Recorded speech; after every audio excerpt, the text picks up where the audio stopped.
자, 오늘 한번 설교 제목을 한번 같이 한번 읽을까요? 시작.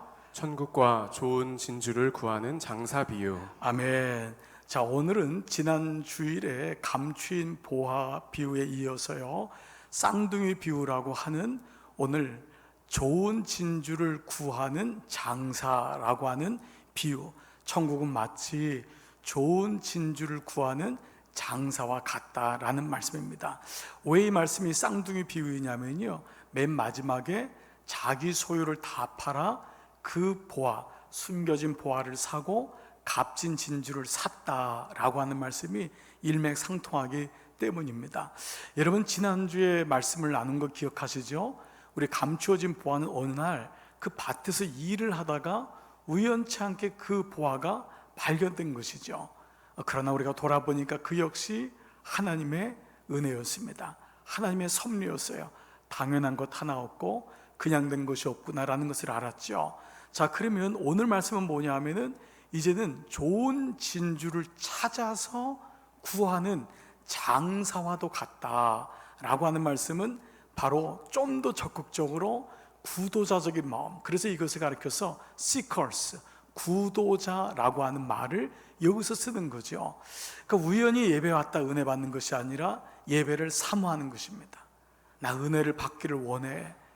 나 그냥 말씀 보다가 우연치 않게 은혜를 받은 게 아니라 내가 좀 더 말씀을 봐야 되는데, 이 정말 생명보다 귀한 말씀, 내가 이 말씀에서 정말 원리를 깨달아야지, 이 말씀을 가지고 살아가야지 라고 하는 구도자적인 seekers, 찾는 자의 마음이 오늘 이 말씀이라 할 수 있습니다. 그래서 이 말씀은 하나님의 열심이 좀 더 구체적으로 이루어진 말씀이라 할 수 있습니다.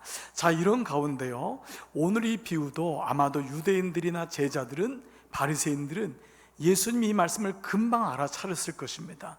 왜냐하면 예수님의 모든 비유가요, 그 당시 있었던 사회적인 배경이라든지 아니면은 일상의 삶을 가지고 얘기한 것이 대부분입니다.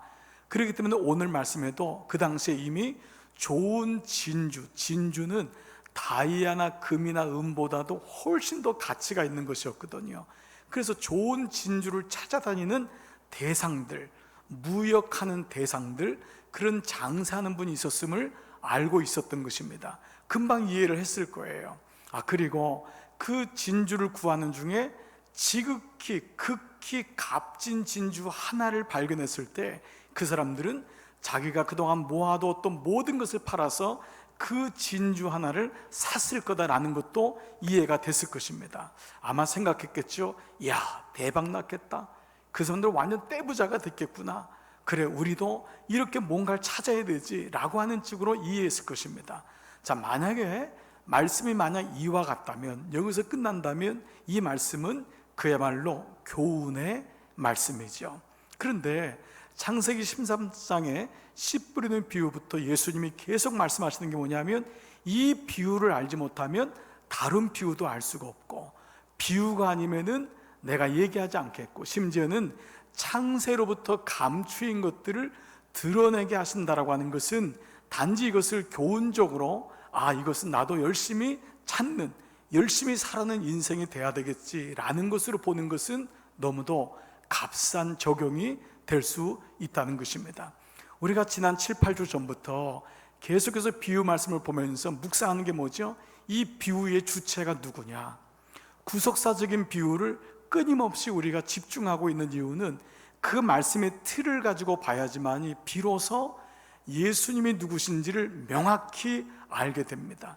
그저 어느 정도 말씀을 아는 선에서 나한테 이 말씀을 빨리 적용시켜버리면 어차피 내가 그 말씀대로 살지 못하게 되면 말씀은 거기서 끝나게 돼요. 말씀 묵상의 진수는 하나님은 누구신가, 예수는 누구신가를 끊임없이 물어볼 때에 그때 말씀의 맥이 잡혀요. 그때 말씀의 진액이 나는 것을 경험하게 되고, 유한한 내가 아닌 영원하신 생명의 셈이신 말씀의 주체를 예수 그리스도로 깨달을 때만이 그 비유에 숨겨진 창세로부터 감추인 것들을 알게 된다는 것입니다. 자, 이런 의미로 본다면 오늘 말씀에도 우리는 이 말씀이 바로 비유의 주체가 예수님이시라는 것을 잊지 말고 또다시 묵상해 보는 것입니다.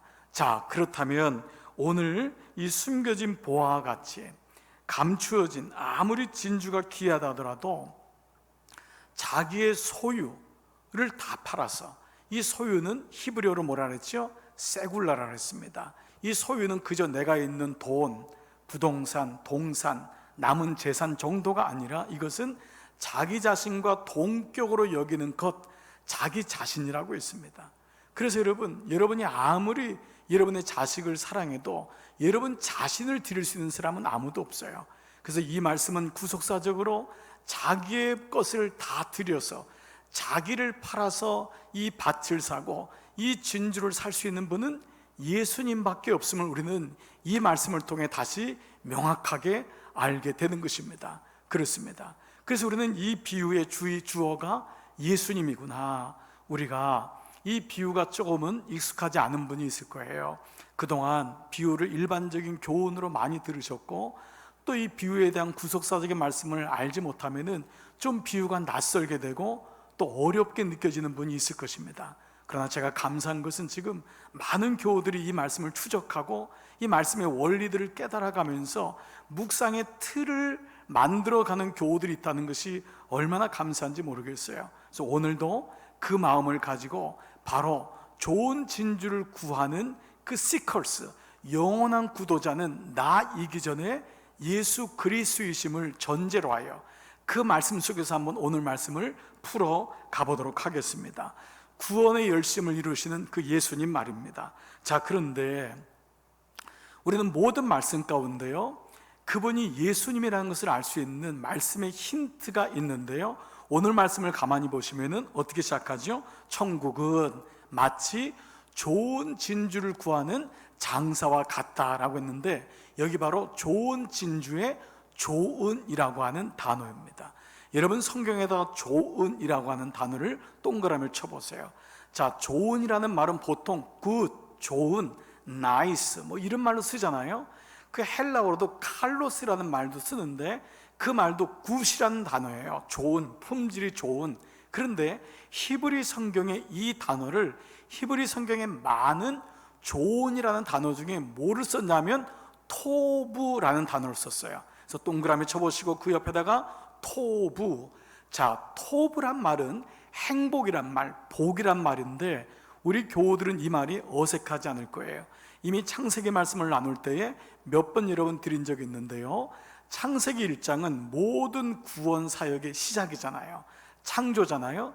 그때 여러분 기억하시죠? 하나님이 매 순간마다 그날마다 모든 것을 창조하신 다음에 뭐라 그랬죠? 보시기에 좋았더라. 보시기에 좋았더라. 그래서 마지막에 사람을 만드시고 다 이 창조를 마치신 다음에 창세기 1장 31절에 뭐라 그래요? 다 같이 한번 읽을까요? 시작. 하나님이 지으신 모든 것을 보시니 보시기에 심히 좋았더라. 모든 것을 본 다음에 보시기에 심히 좋았더라. 이게 이제 완성이 된 거잖아요. 이렇듯이 그 좋았더라는 단어가 바로 토부입니다. 근데 이 좋았더라고 하는 건 우리가 그냥 흔히 말할 때 누구를 보고 아 참 좋아, 혹은 아주 좋은 경치를 보고 아 너무 좋았어 라고 하는 것이 아니라는 것입니다. 이 말은 어떤 잔치나 축제가 시작되거나 끝났을 때, 완성됐을 때 혹은 시작했을 때 그 절정의 순간을 보면서 모든 것이 완벽하다라고 할 때 쓰여지는 것이 토부인 거예요.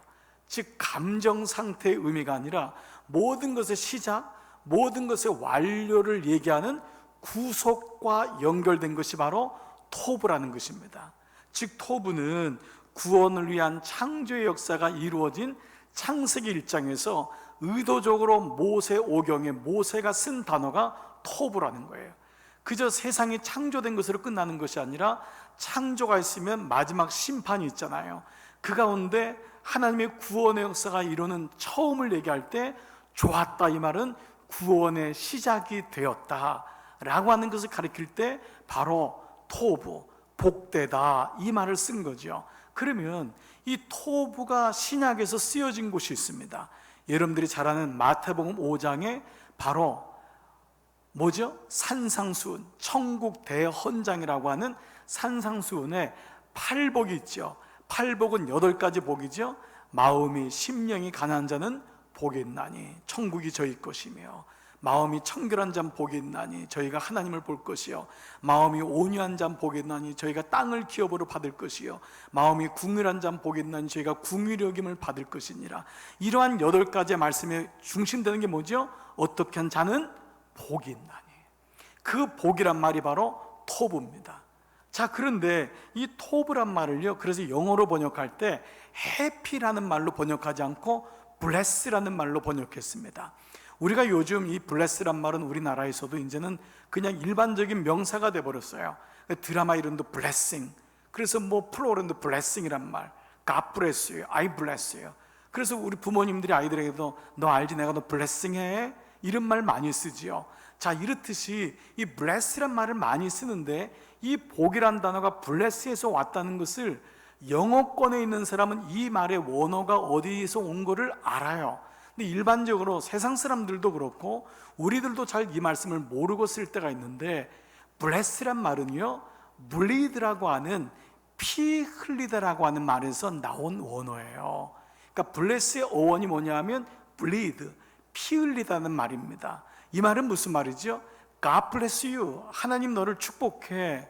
이 영어 쓰는 사람들 얼마나 많이 씁니까? 미국 사람들 만나기만 하면 God bless you 얼마나 많이 써요. 근데 그 God bless you라는 건 이 말로 한다면, 어원으로 한다면 하나님께서 너를 위해 피를 흘리심으로 너를 축복하셔. 우리는 이 영어의 어원이 기독교적인 성경적인 메시지에서 온 것을 알고 있죠.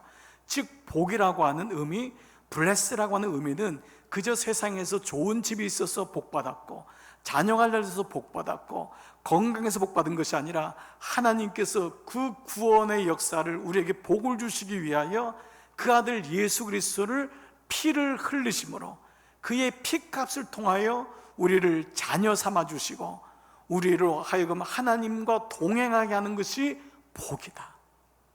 바로 그 복, God bless you, 복이라는 것에 바로 피 흘리는 구속의 역사가 있음을 우리는 이미 이 말씀을 통해 알게 된 것이죠. 자, 이런 의미에서요, 사도 바울이 그 로마서, 복음의 진수라고 말하는 로마서 4장에서 이 복에 대해서 뭐라고 얘기했냐? 여러분, 제가 한번 천천히 한번 같이 볼게요. 자, 복에 대하여 다윗이 말한 바, 다윗은 구원의 그림자잖아요. 그 다윗이 장차올 메시아에 대해서 뭐라고 얘기했냐면, 복에 대하여 다윗이 말한 바 불법이 사함을 받고, 이게 복이라는 거예요. 우리는 다 불법자잖아요. 행악자잖아요. 그게 사함을 받고 죄가 가려짐을 받은 사람은 복이 있나니. 우리의 죄를 누가 갈아요?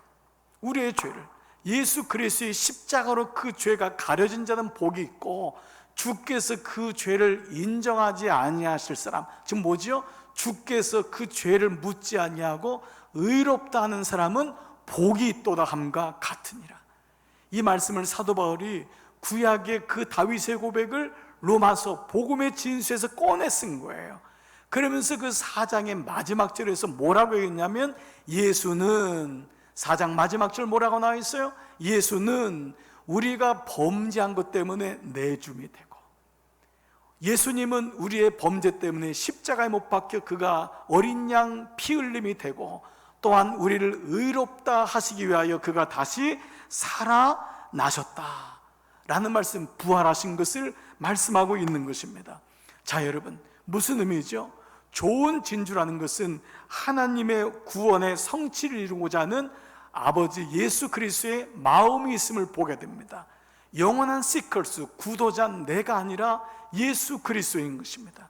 하나님이 이 땅에 그 구원의 길을 찾고자 하시는 좋은 진주, 토브, 그 하나님의 복받은 자, 죄가 가려지고 불법이 사함을 받고 하나님의 의롭다 하여서 하나님과 끊어진 관계를 이어줄 하나님의 구원의 역사를 이룰 좋은 진주를 구하는 장사와 같으니, 그 예수님이 그렇게 좋은 구원을, 하나님 우리의 구원을 이루기 위해서 찾으셨는데, 그 말씀이 전제로 되어 있다는 것입니다. 자, 그런데요, 이 비유 13장, 마태복음 13장 한번 큰 그림으로 생각해 보세요. 여러분 기억나세요? 마태복음 13장의 전 씨 뿌리는 전의 비유가 어디서 시작하냐면 예수님에게 어머니 마리아하고 그의 형제가 왔을 때 예수님 뭐라고 하냐면 누가 내 어머니요 누가 내 형제요 자매냐, 아버지 뜻대로 행하는 자가 내 어미요 내 자매요 형제다라는 말을 해요. 왜 마리아하고 형제가 왔냐면 예수님이 미쳤다고 생각했거든. 예수님이 제정신이 아니라는 거예요. 마리아는 어린 시절 가브리엘을 통해서 하나님의 역사를 이룰 예수라는 것을 본인이 하나님의 계시를 따라서 지어줬음에도 불구하고 까맣게 잊어버린 거예요. 그랬을 때 예수님이 비유를 통해 당신이 왜 이 땅에 왔는지를 드러내기 위하여서 어머니조차도 당신이 이 땅에 오신 목적을 잊어버리고 그 형제들조차도 오해하는 그들에게 예수님이 비유가 아니면 말씀하지 아니하시면서 당신의 정체성을 말씀하신 거예요. 내가 왜 이 땅에 왔는지, 그것이 바로 창세로부터 감추인 것을 드러내게 하심이라. 아주 심각한 거예요. 자, 그 가운데 말씀하신 오늘 비유가 천국은 마치 좋은 진주를 구하는 장사와 같으니, 그렇게 구도자로 구했는데 극히 값진 진주 하나를 발견했다는 것입니다. 이것이 드러났은 거예요. 발견했다는 것은 드러났다는 거잖아요. 하나님의 역사를 완전하게 완성시킬 이루실 좋은 진주, 그것을 극히 값진 진주 하나라고 했어요. 여러분, 실제로 당시에요, 그 여왕의 대표적인 사람 클레오파트라라는 사람이 진주, 좋은 진주 하나를 가진 것이 역사에 나오는데 그 값이 2600만 데나리온이라고 기록되어 있습니다. 그 당시 1데나리온이 노동자의 하루 품삯이거든요. 그러니까 오늘날로 말해도 그 당시 값이 3억이 넘는 돈이니 말도 못하게 비싼 것이 진주입니다. 좋은 진주예요. 그런데 지극히 극히 값진 진주 하나, 세상에서 하나밖에 없는 극히 값진 진주 하나라는 거예요. 하나, 여럿이 아니라 그 하나의 값은 그야말로 값으로 매길 수 없다, 값으로 살 수 없다, 값 없는 바로 복음이라는 것입니다. 구원의 복음, 이것이 바로 극히 값진 진주 하나. 세상의 것도 그렇게 값이 나가거늘 하물며 이 값진 진주 하나는 값을 매길 수 없는, 그래서 우리가 값없이 주시는 은혜라는 것은 free, 공짜가 아니라 priceless, 값을 less, 매길 수 없는 거예요. 값을 매길 수 없는 은혜가 값없는 은혜라는 것이 바로 구원의 복음이라는 것을 우리는 알 수 있는 것입니다. 즉, 그렇게 좋은 진주가 있나 하여 찾았는데 그 진주들 가운데 여러 좋은 진주가 있는데 극히 값진 진주 하나를 드디어 이 시커스 발견한 것입니다. 그것을 드러나게 된 것입니다. 그런데 이 극히 값진 진주 하나라는 의미는, 여러분, 이미 말 그 자체로 하나라는 것은 여러 개 중에 하나가 아니라 이것은 the only one, 오직 하나라는 것이에요. 오직 하나를 발견한 거예요. 그래서 그동안의 모든 자기가 모았던 소유를 다 팔아서 그 진주를 살 수 있는 것입니다. 그것은 오직 하나라는 거예요. 동시에 이것은 뭐죠? 복음의 절대성과 복음의 유일성을 의미하고 있는 것입니다. 이거는 절대로 비교될 수 있는 게 아니에요. 이거는 세상에 여러 개 중에 하나가 있는 게 아니에요. 산 위에 오르는데 사람들이 얘기해요. 정상에만 올라가면 되지, 뭐 이렇게 올라가도 되고 저렇게 올라가도 되고 하는데 어느 날 이사야 말씀에 다른 이는 없나니, 내가 너희의 오직 하나님이다, 다른 신은 없나니. 그것이 바로 예수 그리스도의 복음으로 이어지는 절대성과 유일성의 말씀, 값진, 지극히 값진 진주 하나를 발견하게 된 것입니다. 그것이 드러나게 된 것입니다. 오직 구원의 길 하나가, 구원의 길이 드러난 것이에요. 이전에는 다른 것도 좋았거든요. 이렇게도 구원받을 수 있나 봐, 선함으로 행함으로 하고, 어떤 사람은 다른 사람을 도와주기도 하고, 정직하게 살면 구원받을 수 있겠지, 어떤 사람은 율법을 지키면 구원받을 수 있겠지, 도덕으로 구원받을 수 있겠지. 여러 좋은 진주가 세상에 많았지만은 이 시커스, 예수 그리스도에 의하여서 발견된 것이 있는데 그것은 바로 오직 하나, 가장 값진 진주 하나가 발견된 것입니다. 이것이 바로 창세로부터 감추인 것을 드러내는 구원의 길이 열린 것입니다. 이것을 사도 베드로가 이것을 뭐라고 고백했냐? 여러분 다 같이 한번 베드로의 마음을 가지고 이 말씀을 한번 같이 읽을게요. 시작. 이 예수는 너희 건축자들의 버린 돌로서 집 모퉁이의 머릿돌이 되었느니라. 다른 이로서는 구원을 받을 수 없나니. 다른 이로서는 구원을 받을 수 없나니. 지금까지는 예수님 오기 전까지는 율법으로, 선함으로, 행함으로, 도덕으로, 윤리로 자기의 기준을 가지고 양심으로 구원받는 줄 알았던 거예요. 근데 이제는 다른 이로서는 구원받을 수 없나니 천하 사람 중에 구원을 받을 만한 다른 이름을 주신 일이 없음이라 하였더라. 그래서 예수님이 어떻게 하시죠? 자기의 소유를 다 팔아 세상에 드러난 값진, 지극히 값진 진주 하나, 그 구원의 길을 위해서 당신을 들이신 것입니다. 우리는 그것이 값진 보화, 숨겨진 보화에서 땅을 샀다고 하는 말씀을 고엘 제도를 통해 말씀드렸듯이 오늘 말씀은 당신을 들여서 이것을 진주를 사신 예수 그리스도, 영원한 구도자이신 예수 그리스도를 우리는 묵상하게 되는 것입니다. 그렇습니다. 바로 구원의 성취, 예수님의 구원의 열심을 말씀하고 있는 거예요. 자, 그렇게 우리는 창세전부터 계획하신 복음으로 말미암아 생명을 얻은 사람이 나구나 라는 것을 깨닫게 될 때, 그것을 정확하고 명확하게 알 때 비로소 우리는 그 다음에 나에게 적용하는 것입니다. 우리가 그동안 계속해서 여러분에게 이 구속사적인 말씀의 비유를 풀이하고 계속 강조했던 이유는 이 구원의 역사를 명확하게 내 가슴속에 분명하게 알지 못하면 적용이 안 돼요.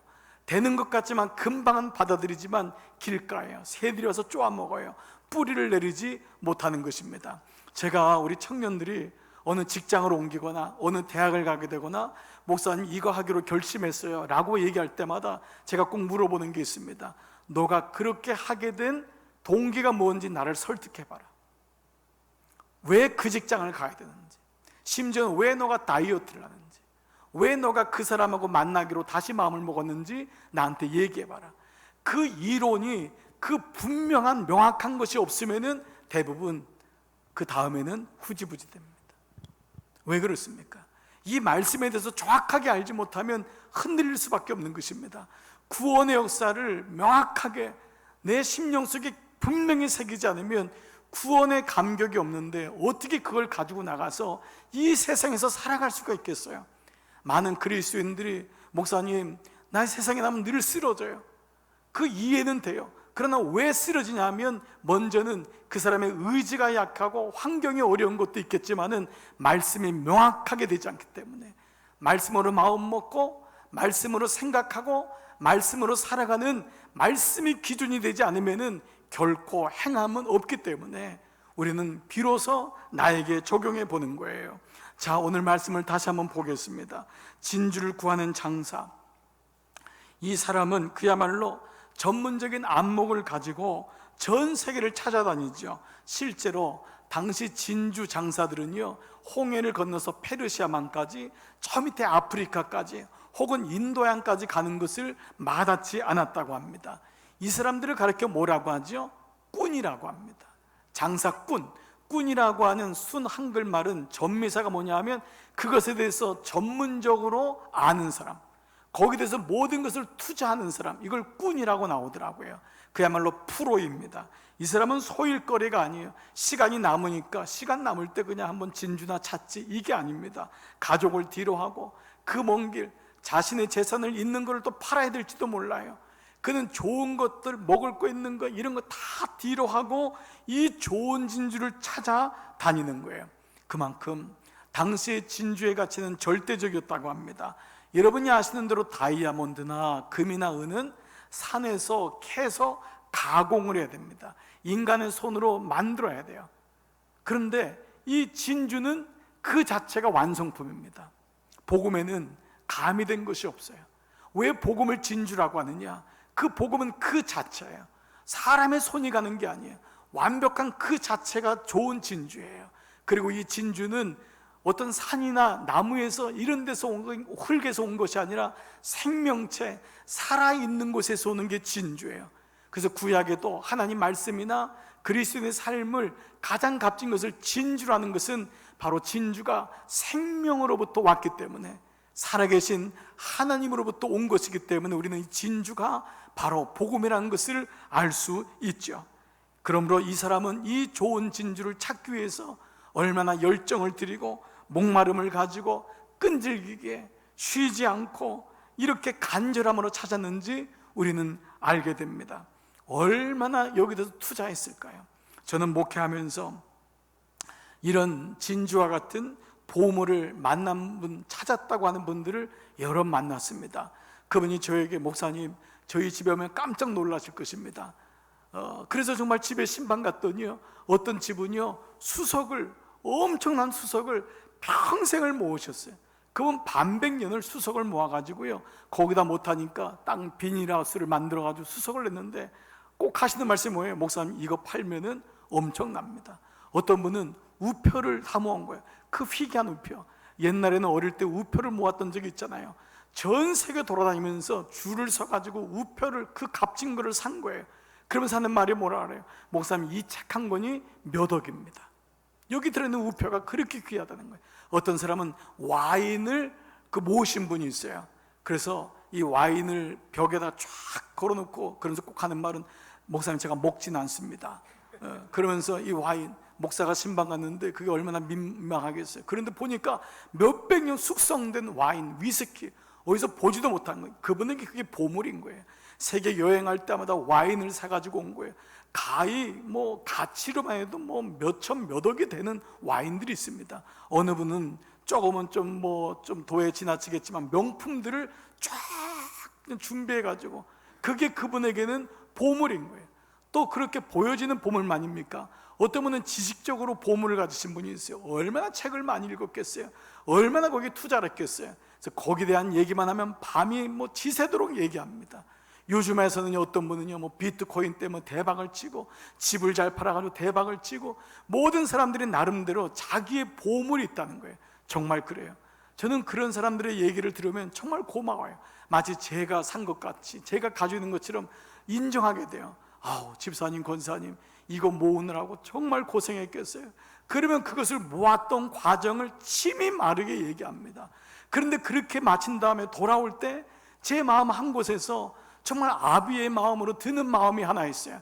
그리고 그분에게 꼭 묻고 싶은 게 있어요. 그러면 이 땅의 보물을 이렇게 모으려고 30년, 40년, 50년 그 땀과 눈물과 열정을 다 투자했는데, 권사님은, 집사님은 예수님에 대해서는 얼마나 알고 계신가요? 그분을 위해서는 얼마나 땀 흘려 보셨나요? 그분을 위해서는 얼마나 열정을 가져 보셨나요? 이 마음이 드는 거예요. 우리는 잠언서의 말씀처럼 지혜의 근본이 여호와를 경외하는 것이라고 말은 하지만, 사실은 그렇게 여호와를 경외하지 않아요.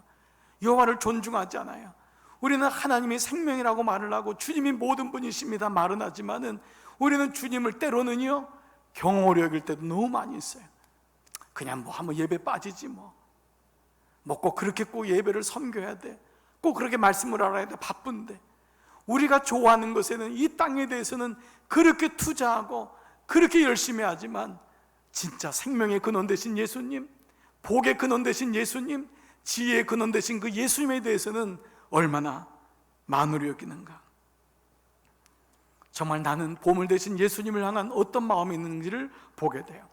여러분, 미국의 조지아주의 아틀란타에 가시면은, 아틀란타의 그 다운타운에 그 코카콜라 본사가 있습니다. 헤드쿼터가 있어요. 거기서 코카콜라가 시작됐잖아요. 그 코카콜라의 그 뮤지엄, 박물관인데, 그 박물관을 들어가면은 코카콜라의 창업자인 CEO죠. 사실은 2대 CEO인데 로버트 우들러프라는 사람의 사진과 그 사람의 비전 스테이트먼트, 선언문이 있어요. 그 선언서가 뭐냐 하면, 읽을 때 여러분 깜짝 놀랍니다. 아주 정말 살이 돋아요. 모든 세계인들 사람들의 코카콜라가 흐르게 하자. 세계의 모든 사람 피에 코카콜라가 흐르게 하자. 이게 그 사람들의 선언서입니다. 제가 그걸 보다가요, 정말 경악을 했어요. 이야, 정말 놀랍구나. 세계의 공통어가 두 개가 있다잖아요. 오케이하고 코카콜라. 근데 이 코카콜라 10년 전 제가 평양에 갔는데요, 평양에도 그 동토의 땅에도 코카콜라가 있더라. 그때 제가 이 우들로프의 그 스테이트먼트 비전 선언서를 다시 생각했어요. 아니, 세상에 있는 사람들도 하물며 이렇게 사는데 만왕의 왕 되신 예수 그리스도를 모시고 있다는 우리가 그 하나님을 알기 위해서 어떻게 살았는가? 예수 믿은 지 30년 됐는데 아직도 성경도 찾지 못하고, 한 번 성경도 통독도 안 해봤고, 예수 믿은 지 30년 됐는데 성경 묵상하는 게 어렵다 그러고, 매일마다 성경 말씀 가는 거 어렵다 그러고, 성경 공부 좀 합시다 그러면 시간이 없다고. 이게 우리의 현주소 아닌가요? 이게 우리의 현주소 아니에요? 예수님 말씀을 몰라요. 조금만 말씀 어렵게 하면 말씀을 이해를 못해요. 목사들은 쪼크나 하고 예화나 몇 가지 해가지고 시간 때우는 거예요. 그러면 그냥 끝나고 돌아가면 그 말씀이 없으니까 세상 것하고 또 살게 되고, 이게 계속 반복되다 보니까 세상의 좋은 진주 속에서 파묻혀 살고 있는 게 오늘 우리의 모습이 아닌가. 저는 잃어버린 30년, 이거 계속해서 강조하는 게 이유입니다. 예수 믿은 지 30년 됐는데 전혀 변화가 없는 거예요. 예수님 말씀으로 생각하거나 사는 것이 없어진 우리 모습, 이런 가운데 우리는 다시 우리 자신을 보는 거예요. 저는 지난 시간 동안에 목회자로 있으면서 그 일반 기업의 사목으로 2번을 섬겼던 적이 있습니다. 사목이란 건 뭐냐면 그 회사에 목사를 구하는 크리스찬 CEO가 있는 데서 목사님 와서 예배 드려 주시고 저에게 성경 공부해 주시고 제가 말씀으로 기업을 할 수 있도록 도와주세요 라고 하는 것이 사목 아닙니까? 근데 제가 사목을 하면서 오히려 더 많은 걸 배웠어요. 그 크리스찬 CEO들 어느 정도 궤도에 이르고 어느 정도 그 정도의 회사원들이 수백 명 수천 명 가지고 있는 CEO들이요, 그 바쁜데요 얼마나 예배를 사모하는지 몰라요. 그 예배 가운데 말씀 가운데 인사이트를 얻으려고요 하나 노트를 하고요, 저 같은 목사에게 그 말씀 들으려고 저랑 식사하면서도 기억나는 게 있으면 기록을 하고요, 목사님 한 말씀만 해주세요. 내가 그 말씀 가지고 이 회사를 운영하기를 원합니다. 내가 그동안 세상 가지고 운영했는데 이 기업이 크리스찬 기업 아닙니까? 하나님 나를 집사 권사로 삼으셨는데 내가 있는 기업은 달라야 되는데 내게 말씀이 없어요. 이게 그분들의 다 하나 같은 고백이었어요.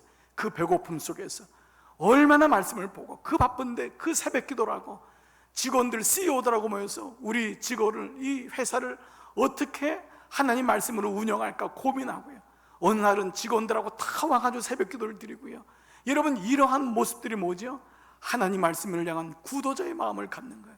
예수 그리스도가 당신을 들여 우리를 구원하신 것처럼 그 복음을 아니까 내 삶에도 복음으로 마음 먹고 복음으로 생각하고 복음으로 살아가겠다고 하는 그 고백이 구도자의 고백이 되니까, 아이들 양육할 때도 애들 다른 사람하고 학원 다니니까 또 똑같이 학원 보내고, 다른 사람을 잃으니까가 아니라 그 말씀으로 늘 되새김질하고 묵상하는 부모의 고민, 시컬스의 모습이 있는 거예요.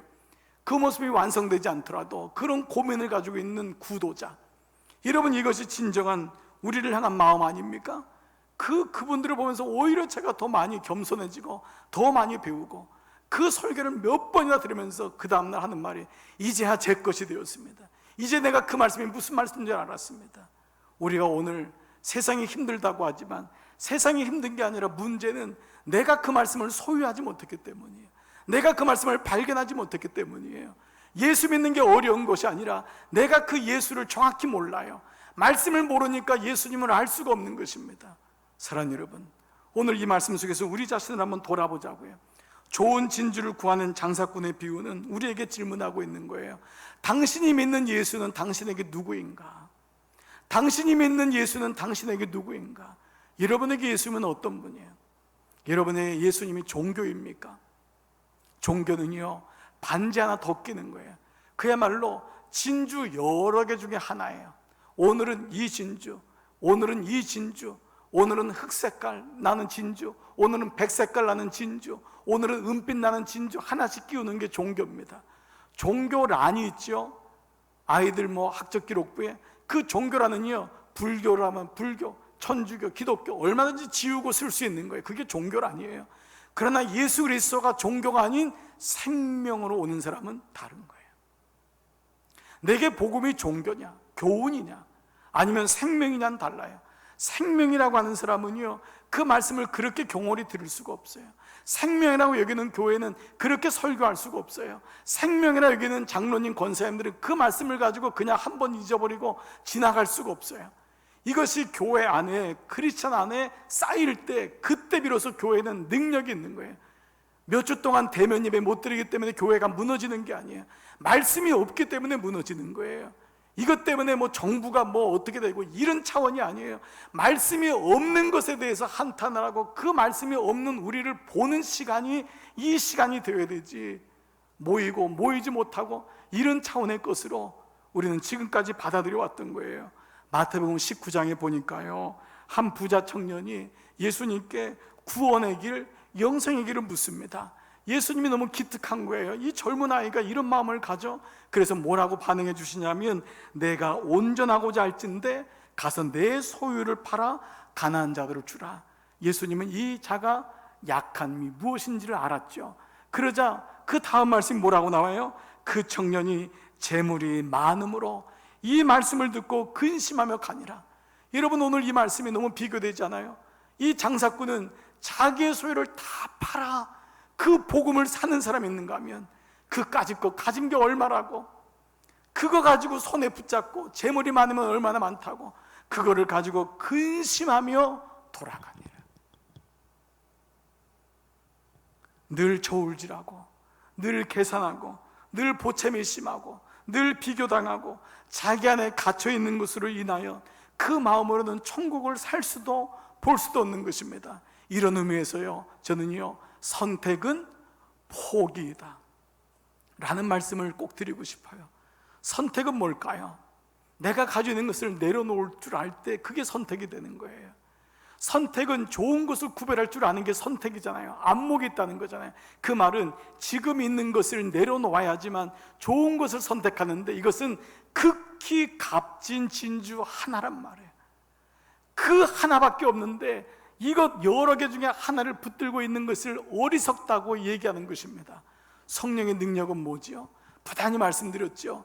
어떤 방언하고 영적 은사를 알고, 이게 성령의 능력이 아니라 바로 내려놓을 줄 알게 하는 것, 포기할 줄 알게 하는 것, 하나님의 것을 구별할 줄 알고 선포할 줄 알게 하는 것이 능력인 것입니다. 제자들에게 성령의 능력이 임할 때 그들은 자신들이 살고 있는 이 땅의 것들, 귀한 것들이지만 이것보다 더 귀한 것이 있음을 알았기 때문에 선택을 할 수 있는, 그래서 포기할 수 있는 은혜가 있었던 것입니다. 사랑하는 여러분, 누군가를 사랑한다는 것은 다른 것을 포기한다는 걸 의미해요. 예수님을 사랑한다는 것은 다른 것도 사랑하고 예수님도 사랑하는 것이 아닙니다. 그런데 이 포기에 여기에 비밀이 있음을 우리가 알게 됩니다. 오늘 이런 면에서 저는 여러분에게 마지막으로 하나 더 묻고 싶은 질문이 있습니다. 여러분들이 포기하지 못하는 게 뭡니까? 아니, 여러분들을 포기하지 못하게 하는 게 뭐예요? 여러분들을 포기하지 못하는 것, 여러분 자녀예요? 여러분의 건강이에요? 여러분의 남편, 아내예요? 난 남편 없으면 못 살아요. 여러분, 남편 없이 살아야 돼요. 어느 순간인가. 아내 없이 못 살아요. 아내 없이 살아야 되는 거예요. 자식 없이 못 살아요. 그 자식이 먼저 갈 수도 있는 거예요.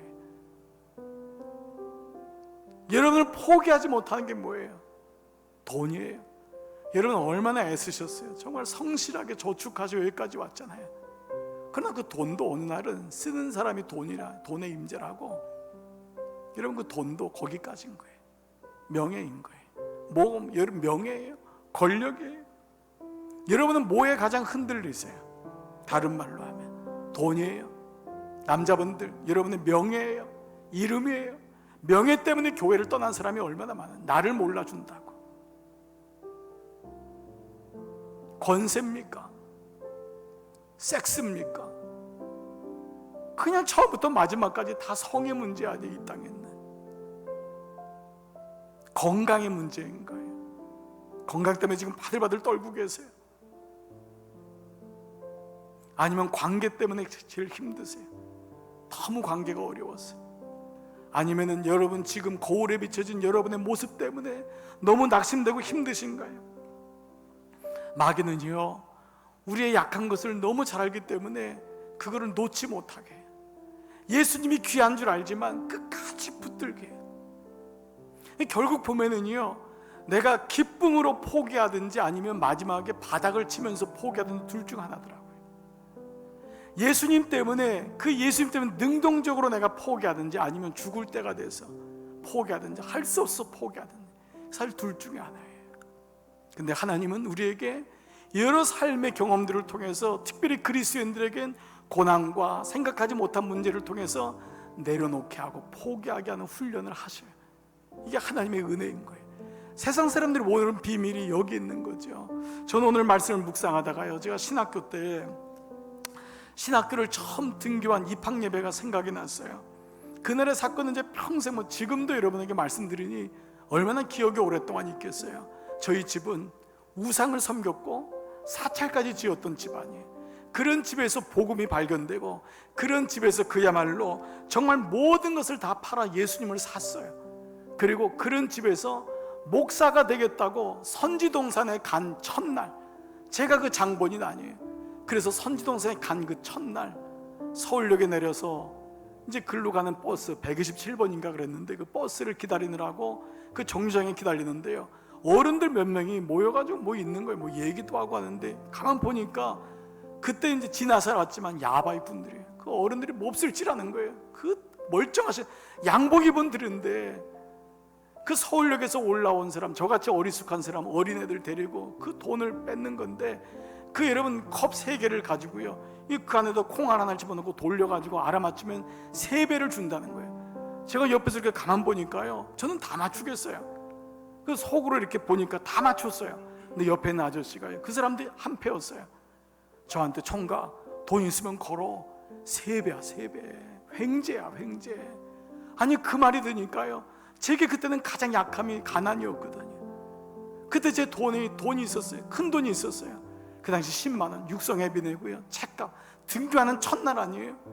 그 당시 10만 원 큰 돈이었는데, 그 19살짜리가 그 미혹이요 빠지려고 하니까 거기다 다 고른 거예요.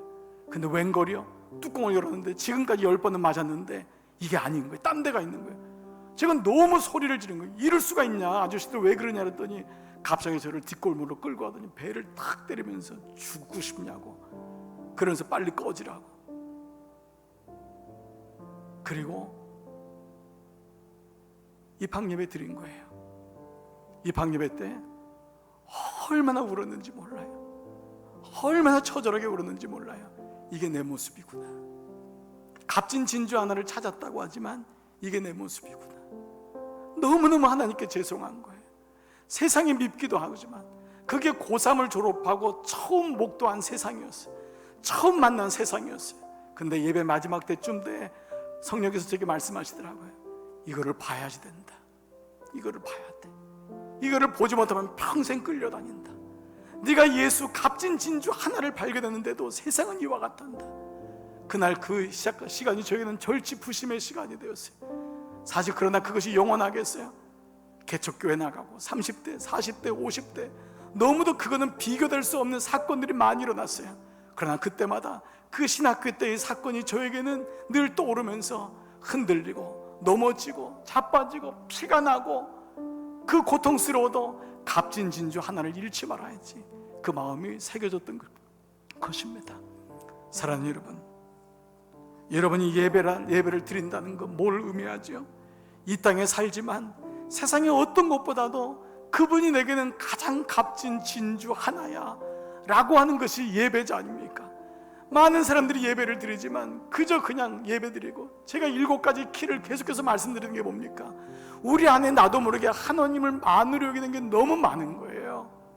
세상이 예수를 못 믿게 하는 것이 아니라 그 하나님을 알지 못하는 지식이 없음을, 그러니까 말씀을 알지 못하니까 하나님이 누구신지 예수님을 알지 못하는 그것이 결국 나로 하여금 세상에서 패배하게 하는 바로 그 모습이라는 것입니다. 오늘 예배드리는 여러분, 여러분의 삶 속에 말씀으로 마음 먹고 말씀으로 생각하고 말씀으로 살아가는 것. 제가 우리 지난 수요일 예배에 우리 최 목사님이 얘기를 하다가, 그 최 목사님이 그 처음에 단독 목회, 그 수련목 하다가 단독 목회 얼마나 두렵겠어요. 수련 목사 할 땐 그래도 교회에서 어느 정도 월급이 보장되니까. 근데 단독 목회라는 건 교인도 아무도 없는 거고 너무 힘든데, 그때 제가 막 그 설교를 듣다가 웃다가 울다 그랬어요. 옛날 생각도 나고 여러분도 그랬을 거예요. 그 사모님이 뭐라 그래요? 오빠, 우리 치킨 먹을 수 있는 거야? 아우, 그 얘기 듣는데 그냥 눈물이 쫙 나는 거예요. 제 목사님 많이 그랬어요. 우리 목사님들은 안 그렇게 했어요. 여러분, 그런 시절이 없었어요? 근데 그런 시절 속에서 지금까지 온 것은 예수님이 나에게 가장 값진 진주라는 것, 그것을 잊지 않고 여기까지 온 거잖아요. 그리고 그 믿음이 여러분의 자녀 손손이 내려가기를 원하시는 거잖아요. 이게 예배자거든. 이게 예배자. 세상의 진주를 쫓아다니는 삶에서 이제는 값진 진주 하나에 나의 남은 인생 모두를 걸 수 있는, 그래서 지혜의 근본이 하나님이심을, 그래서 묵상하는 것이 누가 시켜서가 아니라, 말씀 공부한 누가 시켜서가 아니라, 그 말씀을 부단히 보고 그 말씀을 가지고 살아가도록 그렇게 사는 것, 오늘 우리에게 주어진 하나님의, 저는 오히려 은혜라고 생각합니다. 사랑하는 여러분, 오늘 이 말씀을 꼭 붙잡고 우리 교회, 왜 말씀 묵상하는 교회, 우리 성도들 말씀으로 살아갈 수 있도록 목회자들이 진을 빼고 마음을 걸고 그렇게 엎드리면서 그 말씀을 주고, 여러분이 그 말씀에 감동받고 다시 말씀으로 터닝하는 거예요. 돌아서서 그 말씀의 원리를 붙잡고 살 때에 내 애씀, 내 노력, 세상의 진주를 구하는 그 어떤 것보다도 가장 값진 진주 하나, 거기에 모든 것이 있음을 기억하고 그 말씀대로 살아가는 저와 여러분, 우리 몸된 교회 되기를 주님의 이름으로 축복합니다. 아멘. 이번 한 주간도 승리하시기를 기도하겠습니다. 우리 다 있는 자리에서 한번 일어나시겠습니다. 다 자리에서 일어나셔서 우리 찬양하고 고백할 때 주 예수보다 더 귀한 것은 없네, 우리 찬양 같이 고백하며 나가겠습니다.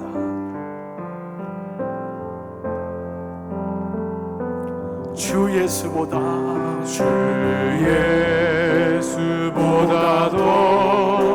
귀한 것은 없네. 이 세상 부귀와, 그렇습니다. 이 세상의 부귀는 귀한 거지만 이것과 바꿀 수 없습니다.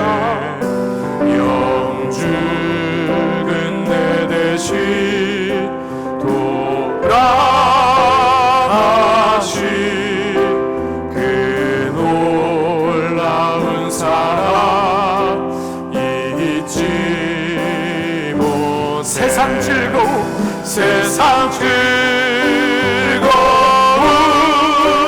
다 버리고 세상 자랑 다 버렸네. 주 예수보다도 귀한 것은 없네. 예수밖에는 없네. 주 예수보다도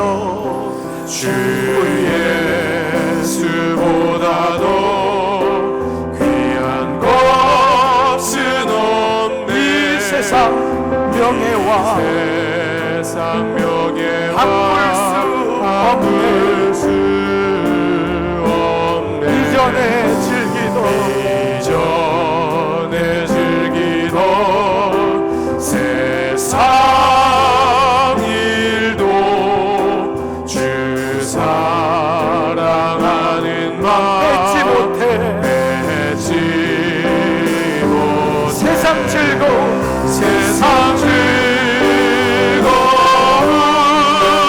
다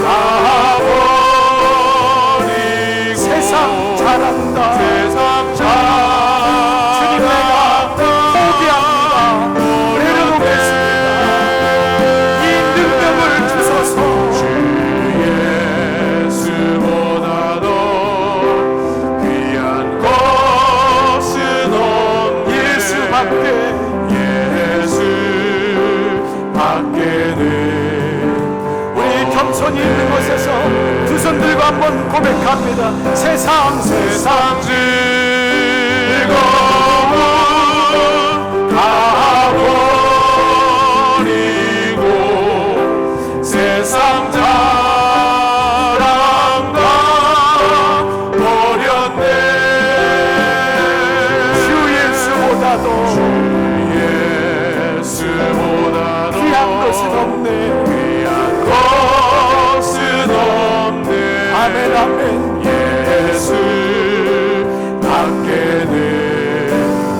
한 번만 마지막으로 세상 즐거움, 세상 즐거움 내려놓을 수 있는, 포기할 수 있는 하나님의 것을 선택할 수 있는 능력을 주세요. 은혜를 주세요. 주 예수보다도 귀한 것은 없네.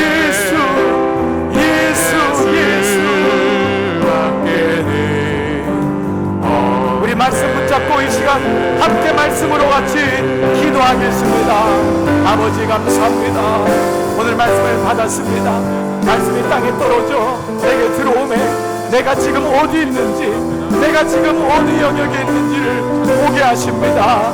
아버지, 오늘 이 말씀이 내 말씀 되게 하셔서 오늘 세상에 진주가 많지만은 값진 진주, 지극히 값진 진주 하나, 예수 그리스도의 복음, 그 복음을 내가 발견하사오니 아버지, 내 소유를 다 팔아 내 모든 열정과 내 모든 땀과 노력과 마음을 다해 그 예수님 발견하고 말씀으로 마음 먹고 말씀으로 생각하고 말씀으로 살아가게 하여 주옵소서.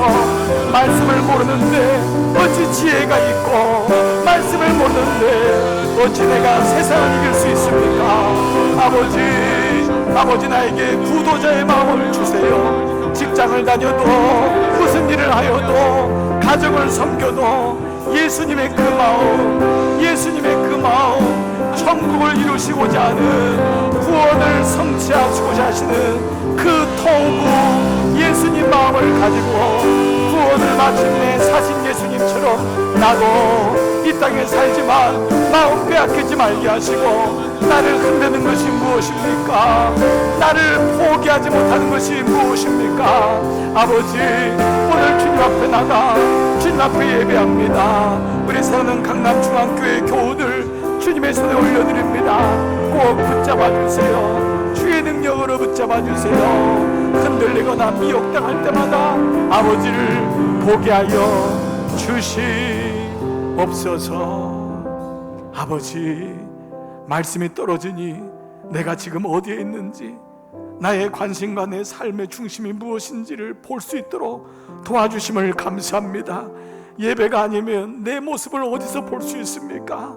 아버지, 그래서 오늘도 예배자가 되어 주님 앞에 나갑니다. 그동안은 세상에 여러 진주들이 있었지만은 나는 가장 값진 진주 하나를 발견한 사람이 되었습니다. 이제는 이 진주 놓치지 말게 해주세요. 고난이 오고 유혹이 오고 돈이, 명예가, 건강이, 물질이, 세상의 어떤 것이 나를 힘들게 하여도 이 주님을 위하여 나의 모든 것을 드려 주님 앞에 가는 그 순간까지 믿음 잃지 아니하고 그 예수님의 보화를 알기 위하여 그 말씀이신 예수님께 부단히 뿌리를 내리고 그 말씀을 내 것으로 삼는 구도자의 최선과 열심이 우리 교회에 떨어지게 하여 주시옵소서. 나이 들었다고 포기하지 않고 남의 일이라고 생각하지 말게 하셔서 주님, 우리 교회가 이 값진 밭을 사고 값진 진주를 사, 그래서 마지막까지 예수님 승리하는, 붙잡는 우리 모두로 인도하여 주옵소서. 대면하지 못하는 시간들이 계속되지만 흔들리지 말게 하시고 위축되지 말게 하시고 우리 교우들 꼭 만져주시고 함께 해주시기를 원합니다. 사랑하는 모든 종들에게 주의 영으로 충만하게 임하여 줄 것을 믿고 의탁하오며, 이제는 성부와 성자와 성령의 은총이 오늘 예배드리는 모든 종들 위에 이제로부터 영원토록 함께 하시기를 간절히 축원하옵나이다. 아멘. 아버지,